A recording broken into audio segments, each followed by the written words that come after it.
Good morning बच्चों।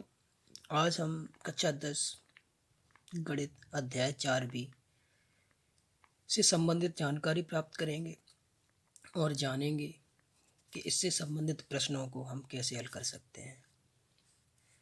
तो पिछले वीडियो में हम लोगों ने पढ़ा था कि किसी भी द्विघात समीकरण का व्यापक जो मान होता है वो ax² + bx + c = 0, जहाँ a का मान 0 के बराबर नहीं होना चाहिए और a, b, c वास्तविक संख्याएं हैं। वास्तविक संख्याएं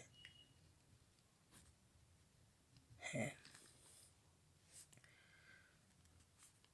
तो ax² + bx + c = 0। इस टाइप के जो भी द्विघात समीकरण हैं, और यदि बात की जाए कि उनके हल क्या हैं, तो सबसे पहले देखते हैं कि द्विघात समीकरण का हल क्या होता है। तो द्विघात समीकरण का हल, तो इसकी परिभाषा को हम परिभाषित कर सकते हैं कि यदि कोई द्विघात समीकरण x चर राशि में दिया गया है, यदि उस द्विघात समीकरण में हम x का कुछ मान रखें और जिस मान पर वह समीकरण दोनों पक्ष बराबर आ रहे हैं, यानी LHS बराबर RHS, तो उस चर का वह मान उस द्विघात समीकरण का हल कहलाता है।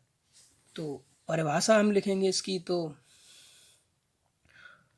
यदि किसी द्विघात समीकरण में चर x के किसी भी मान पर यदि उस समीकरण के दोनों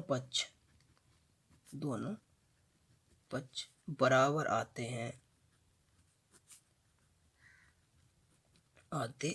हैं तो वह मान उस द्विघात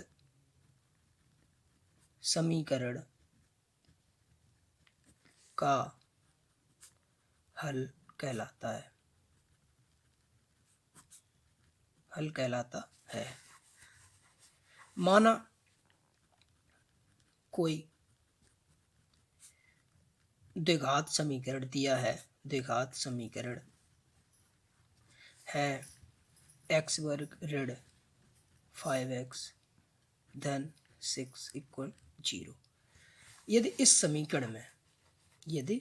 समीकरण में हम x बराबर 2 रखें, कितना रखें?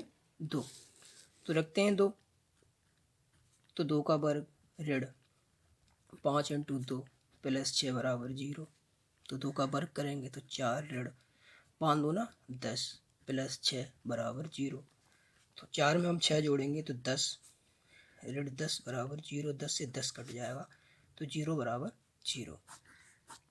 तो x बराबर 2 पर इस समीकरण के दोनों पक्षों का मान कितना आ गया? बराबर।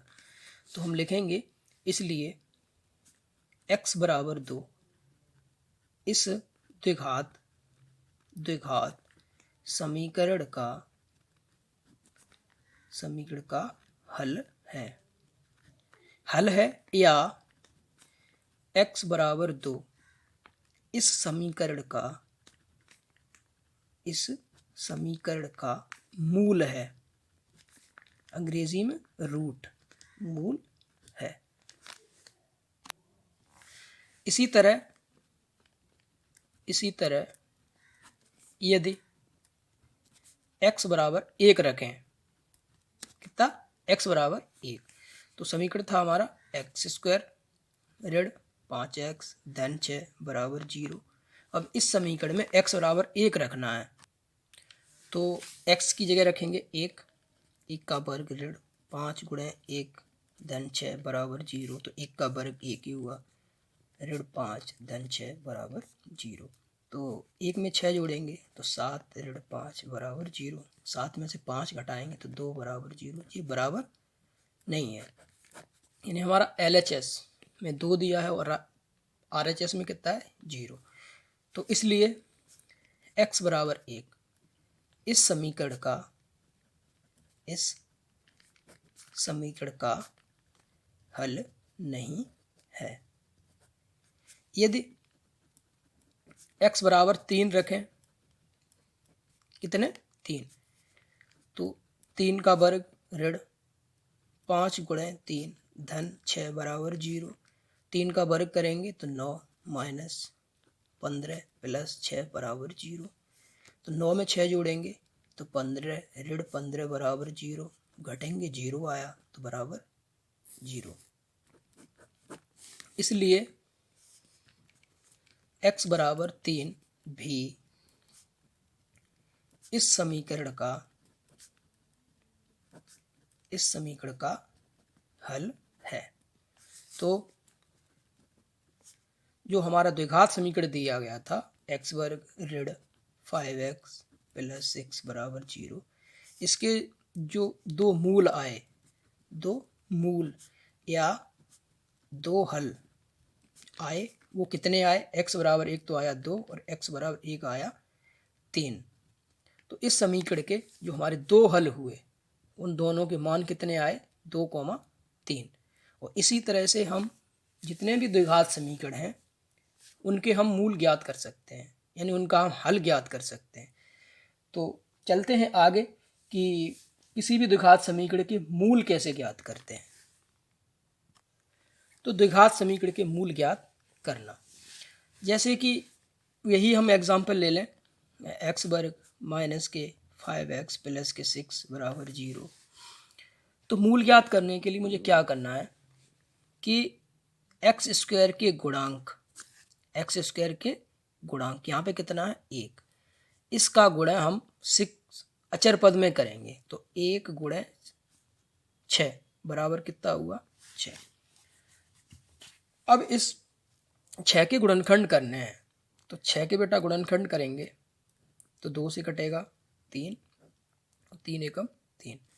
तो हम 6 को लिख सकते हैं 1 गुणे 6, या लिख सकते हैं ऋण 1 गुणे ऋण 6, या लिख सकते हैं हम 2 गुणे 3 यानी 6 एकम 6, या ऋण 1 गुणे 6, या 2 गुणे 3, या ऋण 2 गुणे ऋण 3।